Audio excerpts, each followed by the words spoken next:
Award-winning futurist, researcher, and keynote speaker Nikolas Badminton joining us on Canada Now for his weekly visit. Nick, Facebook officially launched its name change to Meta last week. I'm just going to let you go here. What was your reaction to that? It's kind of interesting, actually. So the metaverse, and we've spoken about this a little bit on previous shows before, is this all new immersive world where there's sort of a virtual reality that's tied to the reality of the world that we live in today, and that consistency across these two different worlds, one online, one offline, is sort of this new prize in the world of technology, and companies like Microsoft and Apple and Facebook, they're all in the game to try and get it. So Mark Zuckerberg came out a while back to say, we're going to be a metaverse company, metaverse being that holding idea of this entire world. It comes from a novel called Snow Crash by Neil Stephenson, which is about virtual reality and escaping the world as it stands today into somewhere that's a little easier to live in, or not. And what's really interesting about this is, like, there used to be a company in Silicon Valley called Meta that was building the future of work and the future of utilitarian augmented reality with like hardware headsets and everything like that. One of my closest friends was the lead designer there. And this was a massive coup. So they bought all the patents, they bought the name, they relaunched a whole bunch of people that had this big dream about what this world could be. Sort of had their dreams crushed a little bit because Facebook have literally come back with this new branding of Meta, and we're a metaverse company, and suddenly you've got a launch video of Mark Zuckerberg with some cartoony Paw Patrol style kind of virtual reality, and it's just hokey and this strange promise of a new reality to escape in. And obviously Facebook are just gonna apply their old model of engagement, and that engagement deserves as much advertising as your eyeballs can handle, right? So there's a lot of controversy, and really this has been tried to be built. The metaverse has been tried to be built since the early 90s, and Facebook's kind of taken 15 steps backwards, right? And it's to me it seems like new funky technology that makes everyone feel excited, and an old business model that leads to ultimately more consumer oppression. So nothing original here out of Facebook. You're not seeing anything new. It's like, oh, that's cool. It's not really original, but the idea that you can build something that is consistent with the offline world in an online world, and you can broker virtual goods and real goods and across platforms and whatever. The metaverse, it's an old idea, but it's got a lot of momentum behind it right now, with all the big buzz around sort of NFTs and cryptocurrency and decentralized finance and all of this good stuff. Augmented reality is going to be part of it. There's a lot in here in this world, aside from Facebook, that I'm super excited about. But Facebook had just come in and said, this is it. This is the new world. This is what we're going to deliver basically to over 2 billion people around the world. And suddenly it could be seen as maybe one of Facebook's largest missteps of modern years. So to rebrand, to say it's going to deliver this new world, whereas it's going to take a long time. And we're talking, well over 10 years to deliver something that's really that consistent and useful. And I think that Facebook are going to really, really struggle to do anything with this new Meta platform. So his image, Zuckerberg's image of the future, where friends from across the globe use their metaverse holograms to game together and to attend concerts. That's over a decade away, that sort of thing. Well, okay, so we're already seeing some of this behavior in games like Fortnite. We've seen Travis Scott, Ariana Grande. Yes, you can watch movies together in VR. You can play games together in VR. But what I'm talking about being a decade away is something that's this consistent, infinite world that you can wander and connect with, ultimately billions of people around the world and your friends. And to transition from, hey, I'm chatting to my friends on WhatsApp and suddenly I can hit a button and we've got our games night in a virtual reality world on the table in front of us or whatever. It's just this strange storytelling about what could be, where it's actually really, really hard to deliver something like that in the world, because hardware is very difficult to produce. And Facebook bought Oculus, and they've got good technology there. But you sort of said something, in the précis to this particular part of the conversation is like, all of you can connect to all of your friends, and it's like, who's going to be able to afford to be part of this new world? And I think that this, world of the metaverse, or even Facebook's new Meta, if you're not bought into the new world, the new hardware, then you're excluded from the premium nature of some of the content, and that's going to create a huge divide. And that could be everything that I see as a full court press on everything from education to entertainment to utilitarian applications by government. And I think that it's kind of dangerous. It's almost more dangerous than you don't have a smartphone, so you can't take part in a whole bunch of the digital economy. It's like, if you're not part of this new avatar driven world, then there's an entire huge part of life that you can't be a part of. And the people within that world are potentially going to get wealthier.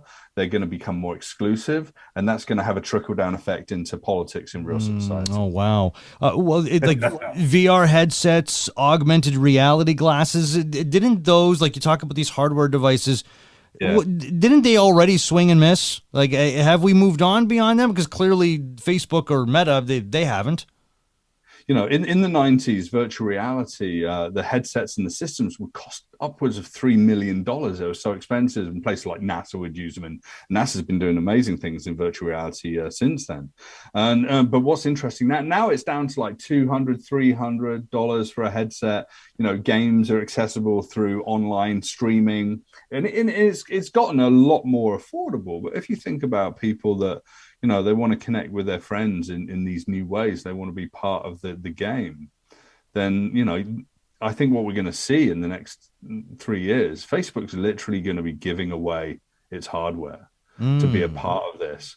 But you're going to have to pay a cost for that, right? You're going to have to sign on the dotted line and potentially give away a lot of personal data, give them permission to do a whole bunch of things with that data as well. And that's how they make money. And that's particularly dangerous in a world where the algorithm, and we are the children of the algorithm, Jeff. We're caught in this system. And I just think that Facebook's moved to become Meta, and Microsoft have also said that they're heading towards that world as well. Most recently this week, is kind of just trying to, desperately capture those last vestiges of free humanity on the internet. Do you think it's going to be one company, be it Meta, be it Microsoft, that will be the only one that integrates within our digital lives? Or is it more likely that we'll choose from a number of companies and a number of entities? What I would love to see is there to be a standardized platform and open standards that all of them use. And it doesn't matter which platform you come in on, you're in this world that's interchangeable and equitable in a way. That has never happened with software. You're a Windows user, you're a Mac user, you're on Facebook, or you're on, I don't know, TikTok or whatever. You're sort of, you're fragmented across the internet, and it's getting worse and worse and worse. And I think, we need to start thinking, when I talk about futures work, we have to start thinking about non-zero sum games. So no one wins. Everyone wins by collaboration, and we might end up all with more success, more innovation, more research and development, more happy consumers by working together. And this is what the tech industry isn't good at, and it still blows my mind today. Well, this is a company, we're talking about Meta, Facebook, whatever, that prioritized profit over safety. We know that. Why aren't most of us leaving it? Well, I left it a long time ago, Jeff, and a lot of people do not see the problems. So my parents are in their 70s, mid-70s, and they came over to see me a couple of months ago and to meet their grandson. And I've never seen a group of people spend so much time on their tablets on Facebook than my parents are doing. The older generations are connected in. And I said that this is hugely challenging and there's a lot of issues and whatever, and algorithmic bias and troll farms and a whole bunch of things are like, yeah, but we only read what's there. We don't really do anything on it. It's like you're complicit. You're a part of that. You get advertisements and you get the information. I mean, you make poor decisions with some of that information potentially, right? So this is a bad situation, Jeff. And there's something interesting that Facebook uses its algorithmic power to amplify the societal problems that we have. And that's the truth. The problems are deeply rooted in human bias and societal conflict. But does Facebook have the opportunity to break up that signal and make sure that it can stop bad actors having some influence in that world? Absolutely. And that's the big discussion right now. Yeah.